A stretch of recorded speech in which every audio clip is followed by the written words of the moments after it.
Alors, Jean de la Presse, merci beaucoup d'être avec nous cet après-midi. Il y a une nouvelle qu'on voulait faire ressortir, je vous dirais, du lot de la séance du Conseil de ce soir, et on vous en expliquera les raisons. Je vais tout de suite inviter la mairesse, Mme Geneviève Dubois, à vous adresser la parole. Merci beaucoup Sébastien, mais merci d'être là, effectivement, de permettre aussi de relayer cette information-là à nos citoyens et citoyennes pour qu'ils comprennent mieux la démarche qu'on fait aujourd'hui. Merci aussi aux élus qui sont avec moi, qui se sont libérés un petit peu plus tôt. Je pense qu'on voulait aussi envoyer le message que c'est une décision, c'est une action qu'on pose aujourd'hui qui est en toute cohérence avec notre vision politique. Donc, c'est un message fort qu'on envoie. Aujourd'hui, on s'apprête aussi à poser un geste, j'ai vérifié avec ceux et celles qui sont là depuis plus longtemps, que je ne regarderai pas. Mais si on avait déjà exproprié pour des fins de parc et on m'a dit non. Donc, c'est une première pour nous aujourd'hui. Puis l'expropriation, c'est un pouvoir d'exception qui nous permet de s'approprier un espace à des fins d'utilité publique. Donc, bien sûr, en contrepartie d'un versement, d'une indemnité juste et équitable, c'est ce qu'on fera aussi. Donc, d'entrée de jeu, il faut savoir que le projet du Faubourg dont on parle aujourd'hui, vous avez aussi la carte projetée, est inscrit dans le plan d'urbanisme de la ville de Nicolette depuis 2004. Donc, ce n'est pas nouveau. C'était une question de temps, évidemment, avant que ce secteur-là soit développé en secteur résidentiel. D'aussi loin qu'on se rappelle, l'espace connu sous le nom du Faubourg a toujours été un boisé privé. Il y a même, à un certain moment, eu l'antenne de CHLN qui était sur ce secteur-là. Et au fil des années, les gens se sont appropriés ce boisé-là. Ce soir, au conseil municipal, les élus auront à l'ordre du jour le point d'expropriation d'une bande boisée à des fins de parc ou d'espace vert dans le faubourg du Ruisseau. C'est une bande qui équivaut à presque 13 000 mètres carrés, donc à peu près 2 terrains de football. Vous savez, on aime ça faire des comparatifs qui frappent. Bande aussi qui est voisine de la piste multifonctionnelle, ce qu'on appelle, nous, la piste cyclable. Cet espace-là vient ceinturer aussi le développement avec la bande aussi un petit peu plus haut là, sur l'image de 700 000 pieds carrés qui sera cédé à la ville pour $1 par le promoteur qui équivaut à 9 terrains de football. Donc, c'est un gigantesque milieu humide. Les citoyens utilisent déjà la bande boisée pour skier, faire de la raquette, du vélo, de la marche. Donc, c'est un espace qui est occupé 12 mois par année. Il était donc inconcevable pour nous tous de ne pas tenter de le préserver. Puis aussi, certains citoyens nous avaient déjà interpellés à ce sujet-là. Je veux donc profiter de l'occasion pour réitérer l'excellente collaboration entre le promoteur et la ville. Des discussions ont eu cours à ce sujet-là. Déjà, M. Pouliot avait été très, très ouvert. Souvenez-vous, on avait mis en place la nouvelle réglementation en 2001 sur le lotissement durable. Il comprend toute l'importance que son projet soit empreint de valeur du développement durable. Et c'est une chance pour une municipalité comme Nicolette de discuter avec des promoteurs qui partagent cette vision-là. Et c'est important de le faire comme municipalité, de s'assurer que notre vision soit acceptée et mise en place là, par les différents promoteurs. Une des conditions de l'expropriation est d'obtenir une évaluation, bien sûr, d'une firme indépendante, de la valeur du lot qu'on souhaite acquérir, ce que nous avons en main. La valeur estimée actuellement est de 58 000 $. Donc, pourquoi on vous donne le montant? C'est que ce soir, on devra provisionner 70 % de ce montant-là, ce qui correspond à 40 600, tel que stipulé par la loi. Il pourrait, par contre, s'ajouter à ça d'autres montants d'études, de plans, tout ça. Là. Donc, le 58 000, c'est la valeur du terrain actuel. Nous avons, vous le savez, mis en place il y a 2 ans, je pense, ou 3 ans, je ne me souviens pas trop, mais un fonds de 400 000 $ dédié à l'environnement et à l'adaptation au changement climatique. Donc, l'acquisition de ce lot-là pourra être prise à même le fonds.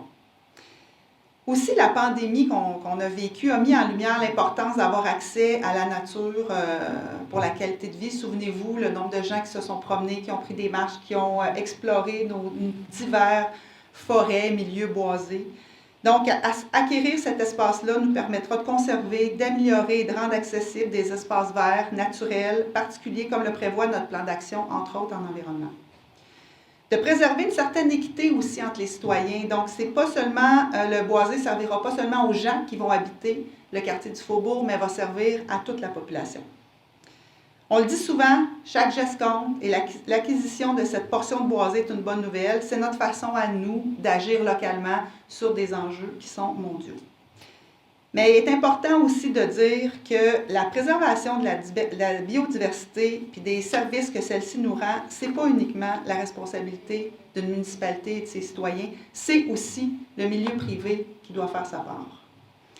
On parle de services écosystémiques rendus aux humains par nos écosystèmes. On est de plus en plus capable de mesurer et de chiffrer ces services-là. On travaille entre autres avec différentes firmes qui nous accompagnent pour ça. Mais au-delà de ce qui est monétaire, ce qui est important aussi pour les humains, c'est l'augmentation du niveau de qualité de vie, augmentation aussi de la santé, augmentation de la résilience des communautés face au changement climatique. Un boisé comme ça, c'est un îlot de fraîcheur important.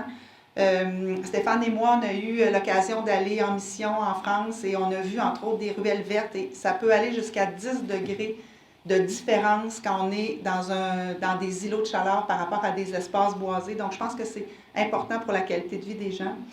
Augmentation aussi de la qualité de l'eau, puis on réduit le ruissellement des eaux de pluie. On a de plus en plus de pluie abondante. Et on connaît aussi l'état de notre canalisation, donc d'avoir aussi des milieux qui ont un impact sur le ruissellement, c'est super important. Augmentation de la biodiversité locale, les boisés sont indispensables au maintien de cette biodiversité-là et l'augmentation de l'attractivité des espaces naturels, qui aura certainement un impact positif sur le développement et la vente de terrain du Faubourg. Finalement, d'où l'importance d'acquérir ce boisé une bonne fois pour toutes et le rendre disponible. D'ailleurs, cette annonce aussi s'inscrit directement dans notre engagement qu'on a pris de la COP 15. Il y a dans le fond, dans l'action qu'on pose, ça rejoint 7 des 15 actions de l'engagement de Montréal. C'est donc tout à fait en cohérence avec notre vision politique. Mais rassurez-vous, on a beaucoup parlé d'environnement, mais l'action d'expropriation ne retardera pas le développement des phases 3 et 4 du Faubourg. L'arrivée de la filière batterie à Bécancour, l'actuelle crise du logement que nous vivons mettra une pression importante sur tout ce qui entoure notre développement résidentiel. Nous devons, comme municipalité voisine, avoir des solutions pour loger les gens qui occuperont les milliers de postes qui seront créés et le projet du Faubourg en est une importante. Ce soir, nous mandaterons une firme d'avocats pour entamer la démarche, mais en tout temps, il sera possible de s'entendre avec le promoteur, bien sûr. Certains diront que c'est peut-être pas assez, parce que même si on protège une partie du boisé, il y a plusieurs milliers d'arbres qui vont tomber, vous aurez compris. Mais on a beaucoup d'enjeux à la ville de Nicolette, beaucoup d'investissements à faire à notre centrale de traitement de l'eau. Vous savez qu'on a des travaux majeurs d'infrastructures souterraines, entre autres, je pense au chantier du centre-ville. On a des beaux projets récréo-touristiques. Donc, on jongle constamment avec le fragile équilibre entre se développer, gérer sainement nos finances publiques, puis travailler pour les générations à venir, mais avec les moyens actuels qu'on a, dont la fiscalité municipale qui nous prive aussi qui nous encarcane dans une façon de faire qui est de moins en moins adaptée à la réalité. Dans tout ce que le gouvernement nous envoie comme responsabilité, et là je parle de soins de santé, santé mentale, itinérance, devoir donner des terrains pour bâtir des écoles, bien, l'aménagement du territoire, c'est une compétence municipale importante et qui a un réel impact sur la vie de nos citoyens et citoyennes. Quand on place l'humain au cœur de nos développements, qu'on lui permet d'être entouré de nature pour augmenter sa qualité de vie, diminuer son stress, qu'on aménage nos rues et nos trottoirs pour leur permettre de se déplacer activement, autrement qu'en voiture. On a un impact aussi sur leurs habitudes de vie et leur santé, bien sûr. On aménage des quartiers qui sont sécuritaires, qui sont abordables aussi. Donc, des enjeux sur lesquels nous pouvons concrètement, comme élus, comme municipalité, agir. Et c'est ce que nous faisons aujourd'hui. Pour toutes ces raisons, nous allons donc de l'avant avec la démarche d'expropriation de façon à conserver intégralement cette bande de boisés du Faubourg du Ruisseau. Voilà.